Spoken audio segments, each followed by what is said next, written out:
podcast. That's it. Okay. Hello and welcome to this week's episode of Improveology. My name is Zach Mason. I'm a singer-songwriter and entrepreneur and a marketing specialist, and I'll be your host on this journey towards improving your mental, physical, spiritual, financial, and any other kind of health or well-being we can find an awesome guest to talk to us about. Improveology is a word that's meant to convey the study of improving, and that's what this podcast is all about, learning ways to improve our well-being, our happiness, and our overall sense of well-being in life. I'm excited about today's episode and our guest, James Cavanah. He has been a friend of mine for a long time, over a decade, and we just had a great time catching up, conversing, and talking a little bit about marketing and adapting to crazy situations like COVID. Hope you get something out of it. James is a blast to talk to. He is the owner and operator of a marketing and creative agency called KREADIVONE, and he's really kind of the gold standard, in my opinion, on this east side of Washington. He really just outdoes every other thing I've seen done with his creativity, and I'm excited to walk you through some of his process today. Without further ado, let's dive in.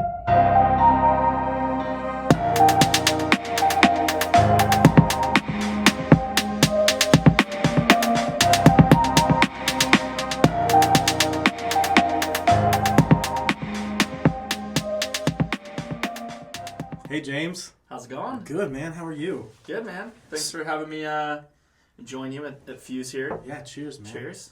Enjoy this nice longboard lager we're sipping on. I appreciate it. You did send me the message for coffee, but since we're close to Friday. Well, you said you were going to meet your buddy for a beer, and I figured, who wants to have a coffee directly after a beer? Once you're in the beer mode, you're in the beer mode. That's a decision. This is true. Yeah. So tell me a little bit about KREADIVONE. Yeah, it's fun. I've been probably, started doing this when I was 16, 17, and, working with design, working with video, and just had a passion for it. Wanted to create experiences for people, and so that's kind of what led me. I'm doing what I wanted to be doing from the get-go, but it's definitely it's really nice to be able for people to call you up and say, hey, we've got all these fragmented pieces. It's 30,000 feet right now. Can you come in and create it? And that's kind of what I'm passionate about. Would you call your agency like a full suite marketing agency? Because pretty much you do video, drone footage, website design, logo design. You can run social media campaigns, all that. I mean, is there anything you don't really do in the terms of marketing, or you kind of cover it all, don't you? We do a lot. I mean, all of these are part of the system that we built. So working with clients on different levels. There's clients that I work with where we're working with them every month, and so they need all of those things. Website, they need branding, they need content. And then we get projects in that are, people from the wine industry that have seen labels that have created, and it's a one-off thing. So there's not really, I guess there's not a lot that we don't touch. I don't work with a bunch of real estate people, but, that's probably one industry that I haven't really dipped our toes into, just because it's pretty saturated anyway. And it is pretty saturated. It's definitely got niche players in there. So obviously I know a lot about you, but people who are listening may or may not. So tell us a little bit about your background. You were not born in the United States, is that correct? No, I wasn't. I was born in I was born in a place called Billinge. So that's part of the UK, but then, we'll just call it Greater Manchester. So, okay. Born in the UK, my dad's engineer. He came over here with a company called British Nuclear Fuels to work on the cleanup. We're only supposed to be over here for 4 years. Then it got extended to 8 years. Then got extended, and so by the time it kept getting extended, we were living off a green card, so we figured we'd better work, to get our citizenship. So we ended up doing that, and going through that process was cool now, because I kind of have an understanding of what it takes to become an American citizen, and it's definitely not as black and white as people think it is. Right. But I'm pretty sure most American citizens couldn't pass the citizenship test. I don't think I could. No. Yeah. No, it's like, yeah. Like, who wrote the Star Spangled Banner? I mean, I think it's like Gerald D. Scott. I don't know. Yeah. Maybe if I'm wrong, but like, the questions they're difficult. I mean, Nathan's gonna fact check over here. yeah. My mom and dad, though, they're stressing over it, right? So, they're proper Manchester, proper English. My mom's got a cassette that she's listening to every day, asking questions. And because I was going through the school system at that time, I wasn't sweating it. So when I got there, though, he did bring up my speeding tickets. So I thought it'd be fun to say, well, if you're not first, you're last. And I told that to my parents, and they were like, you really said that? You're like, it's a very American thing to say. Yeah, I was like, I couldn't think of anything more American to say at that point. But that being said, it was a really cool process because we got to see all the other people. When you go through that process, we went to a courthouse in Spokane, and all these other people, all different nationalities, have been working to get that, and it meant so much to them. So it was really cool for us. We already kind of felt like we were included in American society, working and doing that. But for some of those people that were there, it's a huge deal for them. So it's cool, Right. a good memory for me to look back on, and then you get like a letter from the president, you get a little pin, and Yeah. so yeah, so cool. I'm disappointed you're not wearing that pin right now. I feel like that should be a badge you wear with you everywhere. Your little pin. I know. So yeah, I mean, Did you write the president back? No, Oh, no, man. he didn't respond. I sent him a Who voicemail. was actually. president when you got your citizenship? I think it was Bush. Was Bush? Mm-hmm. Yeah. Okay. Yeah. So a lot of stuff happened at that time. Yeah. But yeah, so moved over from England and kind of lived in both places. We used to go back quite often, and cool experience. Kind of living in that culture, and then coming over here was always kind of a challenge. Yeah. Just because, you live a little bit differently over there than you do here. Over there, you got treated a bit more like an adult, and you could do a little bit more. Yeah. Where coming back here for like the school year, I was like, oh gosh, okay. Right. Like, so I mean, like, things like kids want to do in high school. You want to go have a drink, whatever. You want to go out and explore. Well, when you go back to England, you go to European places. You're kind of doing that. You're kind of Sure. allowed to do that. You can go to And the pub you're in a culture, yeah. and it's not a big thing. So it's not like a forbidden fruit. So, but it was fun. It was fun having that mixture. Played a lot of sports, and yeah, that's kind of how we ended up here. Still here. Yeah. Today, obviously. And when did you taper off on the accent? Because if I remember that, correctly, that's a choice that a lot of you guys from the UK made coming over. You're like, I'm going to try and shake this accent a little bit. I think probably because of Americans' weird fetish with British accents. So it's funny because we'll have a family get together, and my sister has she has a strong accent. My mom and dad do, and I used to get so bothered by people asking me to say different words. Yeah. I'm gonna tell you this story, right? So I went to Tapteel Elementary, and I was asking for an eraser, but we call it a rubber in England. Yeah. And I still remember being like, "Excuse me, Yeah. can I have a rubber?"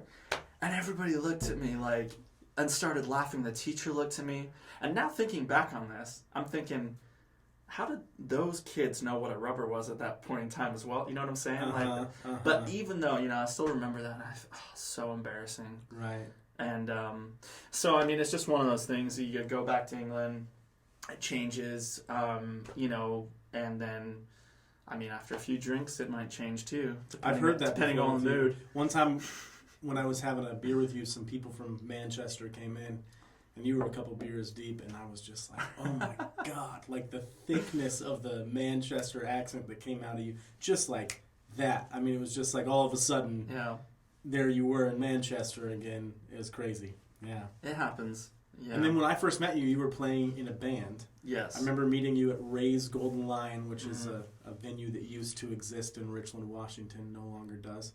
And the band was it Songs for Sleepers? Is that what it was called? Yeah. So me and my buddy Lance Waddell, we would just play music and just pretty much just wrote songs in his house, and I would write songs. We got together.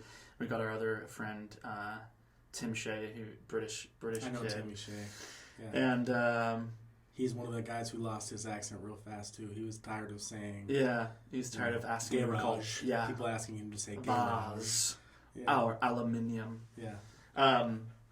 Yeah, we started that. It was fun. It was just something that we did, and we got to play some shows, played some Britpop, and nice. just had fun with it. Like, it was just I remember we used to get paid like $150 or something, and we'd always spend that on everybody else and their drinks and things. Yep, so it was like, it was definitely gone before the show was like fully ended. Well, we had free drinks, so there would be a lot of times where get a little bit too over the top of it. But it was fun to kind of be a part of music culture at that time. I know you know all about that. Yep. But like music culture at that point, we had 321, we had Ray's Golden Lion, we had Atomic City Records. Maybe around then. We had a good scene. Loudermilk had just kind of hit their glory stride, if I remember that correctly. My timeline might be a little bit off. That was a bit before. It was a little bit in that area. But it was still close. Yeah. But I remember, we had that here for a little bit. So it's been fun to it's been fun to see the music scene pick up a little bit. Like last summer, I mean, there still is a music scene here, and I'll support that. So you did music, and then tell us how you wandered into the field of creative agency. So that was, that band was probably about, 18, 19 years old. And during that time in high school, I was really big in DECA. So I did a lot of DECA stuff with marketing. I was always very interested in it. I was in high school, I was in, advanced art, and took computer classes and photography, and, had my parents buy me a camera where we'd make a lot of funny videos. Around the time was like Tom Green and we did those too when I was in high school. Back when video was still a novelty and just not like such an intrinsic part of life. Like now everything is a video. Right. TikTok and Snapchat. Like videos aren't special anymore, but back then it was like you pulled out your camcorder and you made a video. Yeah. Yeah. And the realness of it too. I mean, that was when, they say that Cops is the first reality, TV show, but when, like Tom Green and those shows were coming on, it was so interesting to see them, shoot first person perspective and catch people off guard. And I just thought that was really neat to get sort of a transparent view of what was going on. So that's really around the time I started doing that in high school. And when I got out of high school, I actually went back to England for a little bit, and I went and traveled around Sweden. And knowing that I wanted to do marketing, design, and video, it was a fresh of breath air to go to Sweden and kind of experience how they live. And I remember we played a little hockey, we traveled around with my buddy Ted. And I remember, talking to this couple there, and they were, they had great jobs, and they were saying how they're going backpacking for a month. Right. And I was like, how do you do that? Like, how do you work, and how do you get to do that? Right. And they were saying, well, we have a different way of life and a different way of working. Like, we prioritize life versus working, but we also know how to hyper what's the term for it? Hyper focus our attention to our work hours. So we're kind of allowed that. And so if you think about that kind of work lifestyle compared to, a 9-hour day. Go to high school, go to college, and then work 9 hours a day, that's extremely appealing. Well, so, how much of those 9 hours are people actually doing work? You know what I mean? There's definitely hours in the day that people are just screwing around. We've talked about this, and I always say, if you're in an office you're working 8 hours, you're not really working 8 hours. If you can look at that time, I mean, if you want to break it down and be, Well, I guess it depends on what you do. Sure. But that's not to say that you're not, but I mean, if you really look at it, all the interactions, basically what I'm getting at is you could have a more productive day knowing that you only have 5 hours to work on something. Oh yeah, for sure. Rather than 8. And you're also, the gift behind that is knowing that you have to do that, and then you have more time to do whatever you want after that. Right. But it was eye opening. So I said, well, okay, I'm ready to go to college, and I applied to colleges after high school and got into them, but I just wanted to kind of travel and just kind of take a breather. But that experience in Sweden, seeing how they lived, I thought, well, I want to eventually get to a point where I can do something like that, where I can have flexibility, where I can, add value to other people's businesses based off of what I can do, and still have a flexibility in my schedule. Yeah. And that's kind of what kind of set the foundation for me moving forward with doing a digital technology degree, and kind of searching for different marketing companies and people that I could work with. So yeah, I went to school, and during that I'd go and pitch myself to people. I made my own business cards. Oh, for real? Had a small portfolio of things that I'd like created each weekend. And nice. I got like jobs where I was doing little logos for $25, or sure, just trying to get as much work as possible, And that's great too, because you get the interaction then where someone's like, giving you the feedback on your work from an honest standpoint, not just like a school saying this is good or bad, but an actual business owner saying like, yeah, that looks great, that's what I want, or oh, dude, no, this isn't what I was thinking at all. Yeah, I mean, it's just the hustle, right? So early on, like, I kind of had that hustle to do that. Well, while I was in college, I got a job working at a software engineering company. I didn't do so much software engineering, but we had a creative division that worked on a mobile app program that allowed people to create their own apps at the time and manage them. The other side of it, there was National Weather Service contracts going on. But that was a good experience for me because I was able to, still be going to school, but also work and learn and be in the trenches and kind of mold my creativity and mold like my thoughts and my theories from that. That was a neat job because it kind of taught me. I learned a lot from that, and through that experience and working with that, launching a product and working with clients that are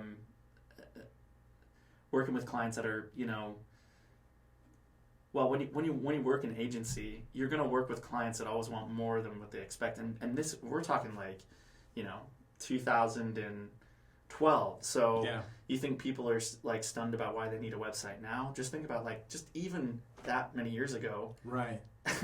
They're like, why do I need it? Yeah. And so you have to explain that. But it was a good stepping stone there. And it got me into my creative zone and helped kind of, build a vision for where I wanted to go with it. Yeah, and then you started in a pretty compliance-driven area. That really tests anybody's creativity, right? Because you started in the financial sector with your kind of your first gigs and real gigs in the creative agency, right? Yeah. So I left that company after a couple years. And at that point, I had a system that I wanted to kind of test out. And I had an idea of how to market something that is seen one way. So I got a job rebranding a restaurant back in the day. It was called Veritas. And there's a bunch of different there's a bunch of different owners of it. So I got to meet some people through that. And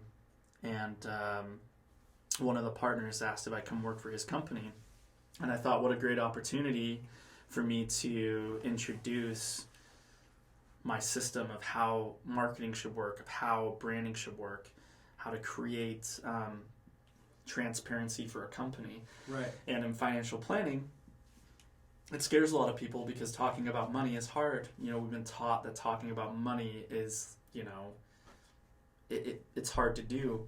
But with, financial planning was something that if I could change the course of how they're seen and how people are interacting with them and the outcome, that would help build, my process, my branding process. And so I kind of took that on and was able to do that with them and change the course of how their business was seen, change the course of how people are interacting, how money came in, how we mined our existing book of business, how we cloned clients.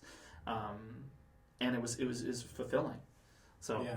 that was that's so much of what you do, isn't it? Because identity is really what you're getting at there, and I think that's something that businesses run into all the time, whether they're, a self-employed single person that's in a business like, a real estate agent or, some kind of salesman, or whether it's someone who's driving a larger company, there's roadblocks in them getting what's in their mind out to the public, because a lot of those, we do live in a big world that's pretty saturated in terms of most of these businesses. Like, you meet an insurance sales agent and it's the 15th one you've met in 3 days, or the 20th one that's messaged you on LinkedIn or whatever. So how do people make that message stand out? They have to have a real sense of identity and be able to translate that into a set of visual and audio, signals to the world. And I think people really struggle with that.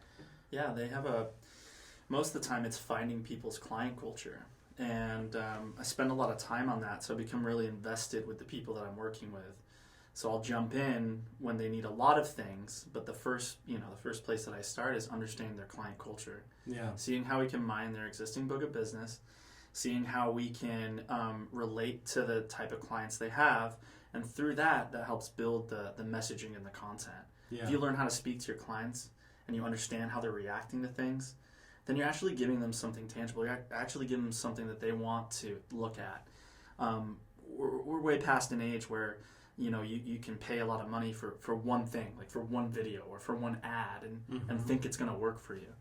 It's a conglomeration of many things put together over a very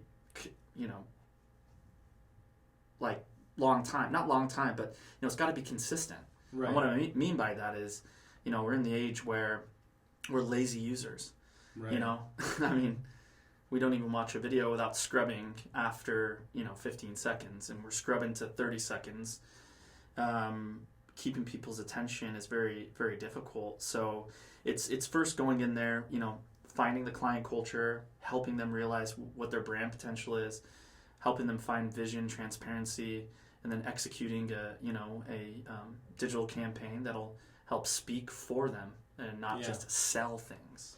Well, that's what's like, something I think about all the time, I guess, is it is a little bit unfair to businesses the way the world is now, right? And I mean, there's nothing we can do about things we perceive as unfair other than figure out how to adapt in those senses. But, because now, I think I was just the other day, I heard the guy who either owns or the CEO of Spotify or something like that, he was on an interview and he was saying that he didn't think that Spotify's ripping off musicians at all, that they just need to make more content, and that the days of bands doing one record every 2 to 4 years are over. They got to make content all the time now. And my initial thought, and still to some degree my thought, was like, man, that's awful, because like you're gonna get cheaper music. And I actually heard a guy that said that's why all the music we listen to now is rich kid music. Well, because all the music now is just like about going to a festival and getting drunk, and then your heart's broken and stuff. And like that's it does. If you think about it, it does sound like a rich kid singing about his problems to some degree. Right? Yeah, but at the same time, like Spotify's here, right? And I mean, you could take on this idealistic view that you're going to go take on Spotify and try to, like, either innovate or regress that culture, but you're going to have to come up with a pretty amazing idea, because that's just the way it is. So in that interim period, as much as it sucks, musicians just have to adapt. Right. And it's kind of the same for businesses, because it used to be that you only had to worry about like referral business and put an ad in the paper. Yeah. Or have one of your ads running on TV or the radio. But now I'm in the phone book. You have I'm in the phone book under car repair shops or whatever. But now you have to have that Instagram presence, and you have to have the Facebook presence, and you have to have the website presence, and you've got to know like is traffic leaving Facebook and going to TikTok or whatever it is. Where is your market at? Are they on Facebook? Are they on Instagram, TikTok, Twitter? And that's a really big task for a person who's trying to focus on just making good food or building a car repair shop or whatever it might be.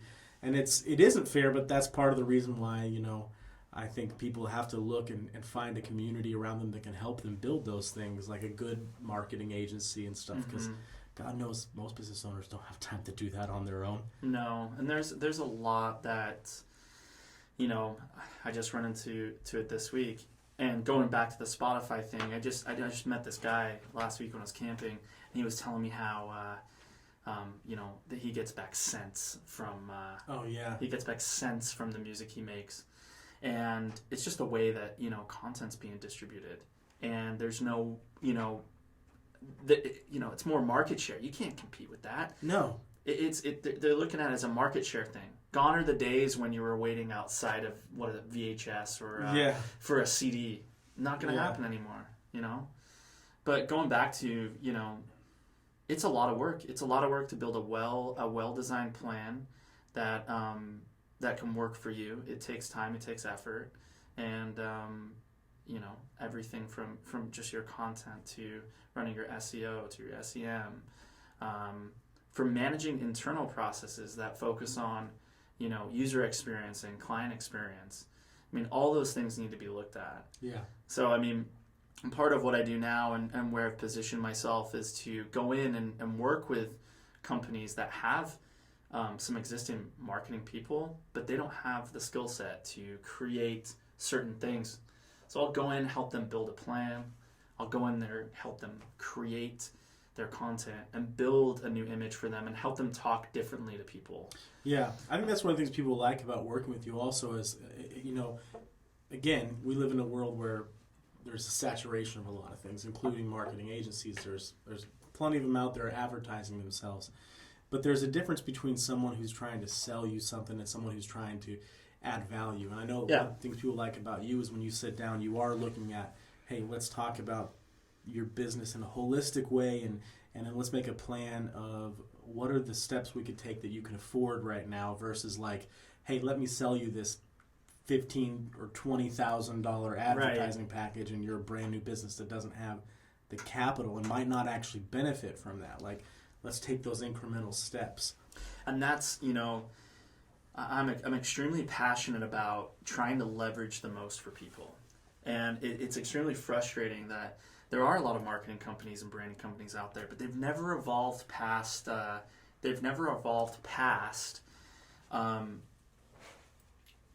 old selling tactics. There's a disconnection, right? So the number one thing is if you have somebody that's talking to you about marketing, and I come to you, Zach, and I'm like, hey, you know, let's do this, let's do that. And you said, great, let's do it. The next week you're talking to somebody else that's on the phone. That disconnect is there in an industry where people have already been hurt a million times. So they paid for the ad that got no interaction. I mean, that could be a whole podcast in itself, talking about how we don't, you know, for the consumer, the difference between understanding marketing and branding. Yeah. It's people call themselves marketers now that are just salespeople, but right. And what's the bona fides there? Like, did you just watch a few videos on Facebook and then launch your own marketing agency? Well, even just people in sales, you know, 8 years. And that's the other thing I find in the marketing world is like you run into these people that maybe they did. I have to work with one of these people in one of the jobs that I have. But you know, you run into someone that went to, you know, some sort of, I don't know what the college degree was, but when they give you their marketing material, you're like, oh my God, have you been in the world in the last 5 years? Like, no one is doing things the way you're doing them anymore. Right. Like, these aren't the important things. So it's also the element of, you know, making sure that the person that you're using is really relevant, I guess. Yeah, you just want to make sure people are taken care of. And, you know, when you're able to go in there and people are, you know, give you what they've been spending on their marketing and you look at it, I position myself to speak in many languages, so coding, design, video, and that helps me then think about it. Many languages, right? Yeah, you know, that helps me think about, you know, how am I gonna best utilize all of my knowledge and create for them at the same time, and make sure they're not overpaying for things, because then I start looking at things that they are overpaying for and things that aren't happening and think, well, I'm going to shift this money somewhere else. Right.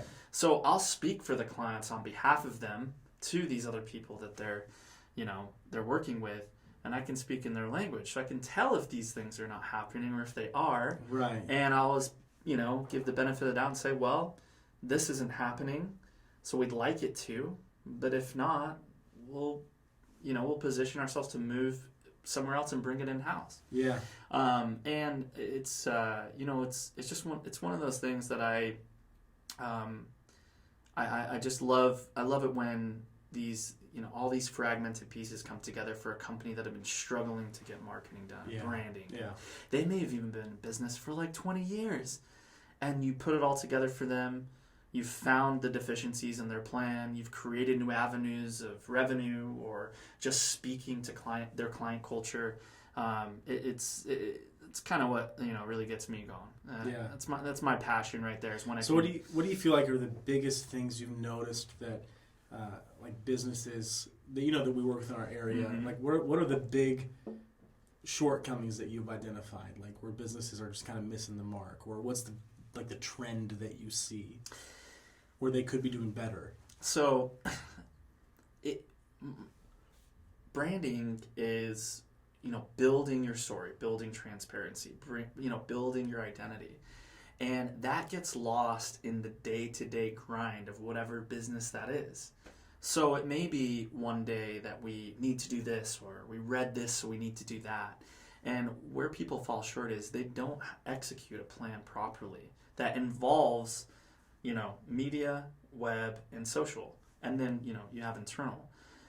People fall short just because they're not 3 month ahead thinkers. They're always trying to do something that seems relevant at the time.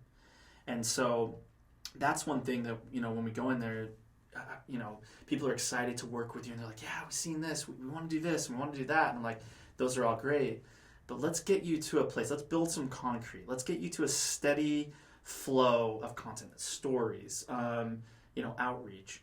And that seems to help. It's just, a lack of planning, but not understanding it. And that's okay too. Cause you're not going to ask, Gary, he's great. He's intuitive, but he doesn't need to worry about that. Cause he's got somebody like you who's doing that. And so that's right. Great. But most people don't have that second person. The other thing is, understanding your clients and who you're talking to. Yeah. That's seems so generalized. But what I mean by that is dissecting your clients who you have now and categorizing them in ways that you know how to speak to them. So, if you have multiple products and one product is going to be a hit with a higher percentage of earning person, you'd speak differently. And then, if there's a middle class or something like that, you speak to them differently. And that's not, it's just being smart about who you've been working with. And I think it goes back to some degree, like you mentioned earlier, the languages, right? Right. Like that's one of the things I've always thought about. I've talked to a lot of people, and I did a little bit of work a couple of years ago with a bank, and out of California, and that's one of the things that I brought up with them is, it's really easy if you are a banker or a real estate agent or a restaurateur or whatever the position you are in, you're hanging out with people who are in your field all day, every day. And you might think that what you're saying is like coming across and communicating the message you want, bringing value to your audience. But you kind of have to live with this constant awareness that like you're constantly around a different language than the people on the outside of your business are around. Yeah. So if you're a chef in a restaurant and you're the person driving the posts on Facebook, some guys nail it. They're awesome. Sure. But oftentimes there is a disconnect because the people outside the restaurant aren't going to care about the same things that you as the chef care about. If you're, a real estate agent, people aren't going to speak real estate language, and so you might throw out these words, that you think are commonplace and forget that everybody else doesn't know those words or they don't mean anything to them, or it sounds like a sales pitch. Right. So there is really a value in constantly having that idea that, what is the language that you need to speak today or as a general rule when you're putting content out, because it's not going to be your language. Right, and it's speak to the lowest common denominator. I mean, I say this all the time. We're going to educate people here. So, you've got different levels of media that you're putting out there. And education is one of them. And you always start with, the smallest part of the process. Yeah. And people, have to be reminded of that. So that means, like you were saying, we speak in a lot of different languages, and they may not understand that. Well, if we're taking somebody through a process, let's start from step one. And that may be like, first you open the door and then you walk through it. Right. And that's okay, because you're giving people the ability to understand it, like from step one.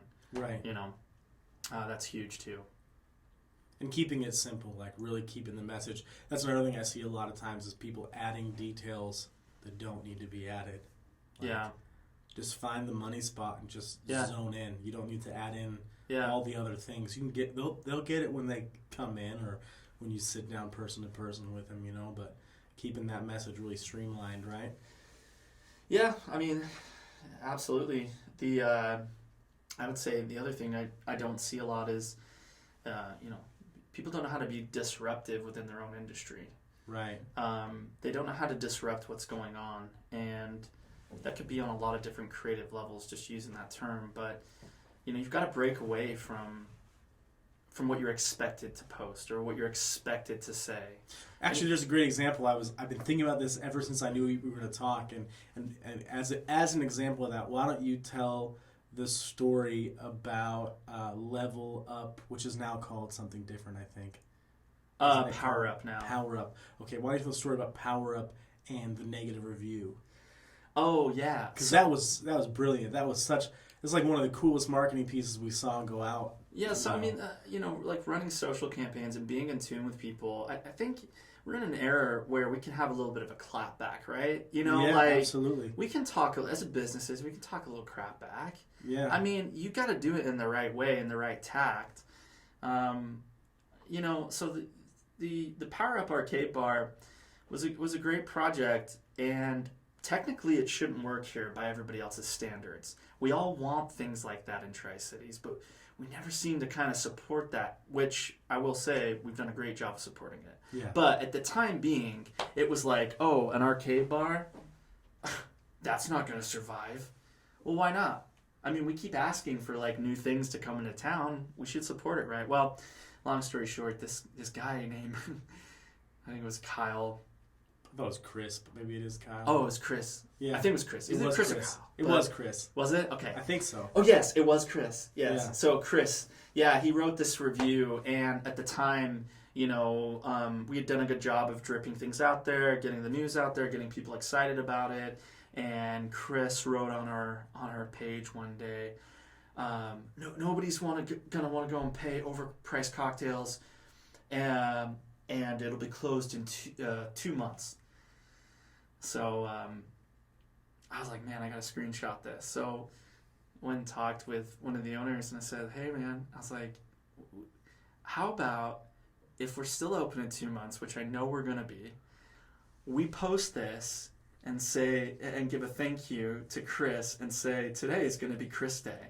In honor of us making it past the 2 months that you didn't think we were going to make it, today is going to be Chris. And if your name's Chris, you drink for 50% off. Well, and you put like hashtag Chris Day, and then you said tag your friend Chris. You were with me on the day that I wrote this. It was like tag your friend Chris in the comments, and all Chris's get 50% off, and put hashtag Chris Day or something. My God, that post blew up.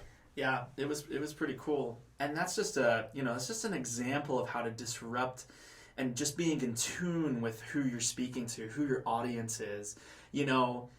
Could I have done that for a Chicago title and wrote that? That may have come off a little bit unprofessional, right? Just different the industries, industry, right? Yeah, but that's what I'm saying is like, I know that like with that type of, place, that type of industry, that type of, clientele and who we're speaking to, I could play that card because we can have a little bit more fun with it, right? Yeah. And it's unexpected. People don't expect you to post a negative comment someone made on your page. That's kind of technically in the negative review spot, Sure. Like most businesses want to hide that portion or, whatever, and instead like you featured it on the front page, kind of. Yeah. Yeah. Just being blunt about it. I mean, I had this conversation today that... And you were respectful. You didn't actually... No one... Just so people who are listening know, no one actually got to know who the Chris that left the comment was. No. His information was blurred out, and just the first name Chris was visible. I made sure to hide it. Because we're not in the business of... I encourage no one to be in the business of like trying to take somebody down like that. Oh, no. We need less of that in the world. Yeah, you can't... There's rules, right? I mean, like, you can't be doing that. But we made sure that we... Hashtag cancel Chris. Yes. Yeah. Yeah, we hit it, and I think I also hit the comment to some of the comments. Yeah, because you want people finding him and like bullying him on his Facebook and stuff, which happens. I mean, but it was great though. It was an unexpected. Yeah. It got shared like crazy. There was tags under it like crazy. I mean that had to be one of the biggest marketing pieces that ever happened for them. I mean, and to me, that was in a drip campaign phase. So, if I'm opening and helping a restaurant open, or I'm working with, that type of industry, I have a program where we're going to be dripping things out there that, are going to get different reactions like that. So for me, I was like, this is gold.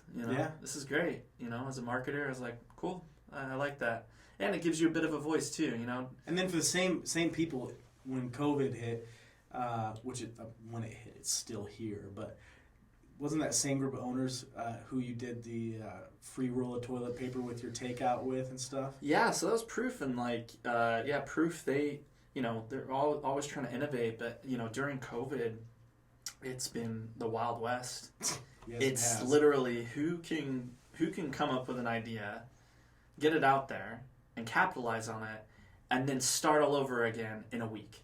And for the first couple of weeks of COVID, it was like, how are we going to innovate this quick? And so it was a challenge. You get to flex your creative muscle. Well, also to this point, we have more, I guess, of an idea. But in the beginning, you were like, they said 2 weeks, but it's probably going to be 5. Right. But you didn't really know. No. So you're just thinking 5 weeks of marketing material. Nobody thought 6-7 well, months. Usually, nobody was thinking that. Usually, you're very calculated with all the media that you put out there, and you want it to, you want it to rhyme, you want it to match, you want it to be really good. And when COVID hit, it was kind of like, okay, I'll take a novelty idea and throw it out there for a week and see what happens. Yeah. I'm like, because everybody's so tired. I mean, somebody said it best to me the other day. As a culture, as people, we've never been so invested in one thing together. That doesn't mean we've reacted the best to it, but I mean we've never really been. Everybody's a part of COVID, right? Whether they like it or not. You're a part of it. How we respond to that, whatever. But the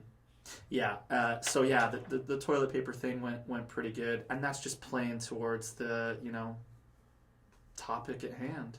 And I saw another one you did. I've been meaning to ask you about. There's a place here called Tap and Barrel, and I saw a post that you tagged them on where it's just like a girl, and she grabbed one of the, I'm not sure who the girl was, she grabbed one of the, I guess you'd call it the skulls, it's like a bull's skull or something like that, and put it over her face. Oh, yeah. And it turned into a wine bottle label. Did you have something to do with that? Or Yeah. Yeah, I thought... To me, that just struck me as one of those moments of genius, because literally something that anybody would have potentially done if they thought, I can touch this. How many people have put that in front of their face if they know that? Right. And then it turned into this amazing looking wine bottle label. Yeah, that was fun. Tap and Barrel done a really great job of talking about pivoting and how to make the best out of COVID. I mean, they get all the credit. Early on, I went in and helped them with a couple different things, and but their attitude towards what was happening was all them, and it's beautiful to work with people like that, because they're definitely not willing to sit down, and they're gonna make the best out of what they have. But the head picture came out of just ending a food shoot, and we talked about maybe doing a wine bottle with Longship, and said, well, let me take a picture and we'll see what happens. Make it into some art, and that's kind of how that flowed. Is that going to be a Longship wine? It's out now. So oh my God, dude! Longship has some of the coolest. Yeah, I love their wine labels. There's a collaboration between. So What's that? Where can people find a picture of that? Since we're talking about, You go to Tap and Barrel. So Tap and Barrel's Facebook Yeah, page. go to that's their going to Facebook. be Tri-Cities Tap and Barrel is how you're going to find that on Yeah. Facebook, and just go down their feed a little bit and you can see a photo of that. Yeah, so they did a collaboration with Kyle and Cassie from Longship Cellars, and they're great supporters of each other. And then I just came in and added my little bit to it. So Yeah, it was so cool. yeah, it's super fun, and So- there's going to be a couple more too. So That makes me think, so we don't have that much time left, it makes Yeah. me think, like, why don't you share with us, like, what are your top 2 or 3 favorite marketing pieces you've ever done? there's been some things that I've been really proud of, and it's not necessarily just one thing. It's how it's all come together. Okay. So like drip campaigning things out before people know what's happening and creating some buzz around it. There's been quite a few of those that I've been very happy with, to the point where you've only done a few things, but the buzz that you've created behind those have been really great. You know, I enjoyed working with the Bradley. I Yeah. enjoyed, working with you on that in the project, because I thought that was, The Bradley had a hell of a drip campaign, yeah. too. And at the People time, people were trying to order from it weeks before it was even open. yeah, at the Yeah. time there was, there's not a bunch of emphasis on food photography. So I thought, let's just drip these things out there. There's been quite a few like that, and I guess I can't really pinpoint. I can't pinpoint any exact answer. I guess I'd probably come up with more if I wasn't on the spot. But just to see just to be able to create things that people can relate with and get a reaction out of. Even we're talking about those posts with Chris. Those are kind of wins for me, because it means that I'm really in tune with what's going on for that client or that industry. I'm proud of a lot of stuff, and just I'm proud of some of your wine labels. yeah, the wine labels are fun. Yeah. Wine labels are fun. I have a hard time just kind of racking my brain, because there's been quite a few, but I guess it's just the ability to create for people and have them trust you, and watch them reap the benefit from it and grow. Yeah. That's a good enough answer. It's all good. It's all good. I'm trying to think of like some deep darn campaign. I mean, like I used to go to these like conferences and put little QR codes everywhere, and it'd take you to a secret site which would promote a brand, or just all sorts of different disruptive like campaign techniques used for people. Yeah. So what's coming up for you in the future here? You mentioned writing a book about websites versus not websites. Obviously, with COVID, I'm sure that your business, just like everybody else's, is looking really different than it normally does. But what's kind of on the horizon line?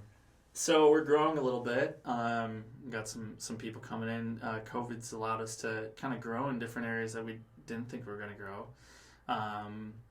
It's helped us support people that are needed the help. But we're steady grinding, my man. We keep it street level. We kind of work when nobody else is, and there's quite a few things quite a few projects that I'm excited about within the wine industry specifically. A couple projects that are coming out. It's just growing great. We've grown, just everything really. There's not really anything to pinpoint. What's like your unicorn client? Like if you could do a campaign for any industry, what would it be? Or maybe you're already doing that. Maybe it's like you just love the wine industry. I would love. So during COVID, I had to cancel a trip to Alaska where we're gonna do some filming, and I would love to go film on a sea fishing boat and kind of like document Deadliest that. Catch style. Kind of, but just show like the day-to-day process of like what's going on, and get a little bit in depth with the people that are working there. I've done things where I've gone and lived with people for a week just so I can wake up with them every day to capture each step of what they're doing. I'd love to do something like that soon. Something, in the mountains, something adventurous, run and gun type of work that really intrigues me. And being really immersive, really showing people what they're, showing the view of what they're going through at the time. That's kind of something that I get super jazzed about. That'd be cool. Kind of a day in the lifestyle, but several days in the life. Yeah. Give you a better picture. Yeah. Cool. Yeah. Well, thanks for hanging with us today, man, and for talking a little bit. And then before we end things up here, why don't you give people the best ways that they could reach out to you if they have questions or want to do a consult or, any of that sort of stuff? Yeah, if you'd like to chat a little bit about your brand and need some help storytelling, you can find us on Facebook, KREADIVONE. You gotta spell that because it's weird. KREADIVONE. I never even told you how that was. I never even got into that story about why it's called KREADIVONE. Well, tell us. We have a couple minutes. So you can find us that way, but then you can email me at jcavanah@me.com. Cavanah spelled CAVANAH. nice and simple. I like it. The reason it's called KREADIVONE is because I worked for that financial planning company for a long time, and I worked for a couple other places after that. And you make a lot of things happen. Yeah. And you see it working, you see it happening, and everybody's really happy. But then it would always be like we're at these award ceremonies or we'd be at these events, and everybody's like, "Man, how have you been able to do this?" Blah blah.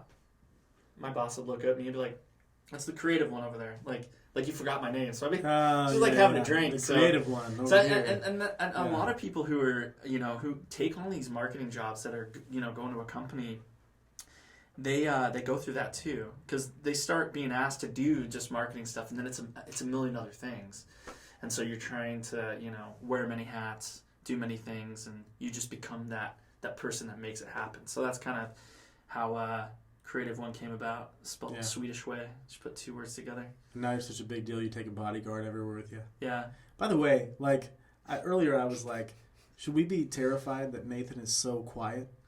I mean, he left and came back into the room and barely made a noise. Yeah, that's what he does on a regular basis. Throw that in there with his special forces training. We're screwed if he ever wants to kill us in the middle of the night. He's probably pretty good at it. Right. Facts. He just says facts. Yeah. Yeah, man. Well, hey, thanks for having me on, and I appreciate what you're doing for the community. I know you're extremely involved, and love that you're throwing this podcast out there, and hope to see it succeed, my man. Yeah, it'll get there, man. Just time and again adapting to weird situations. Well, thanks again for hanging with us today, James. Have a great week, everybody. See you next time.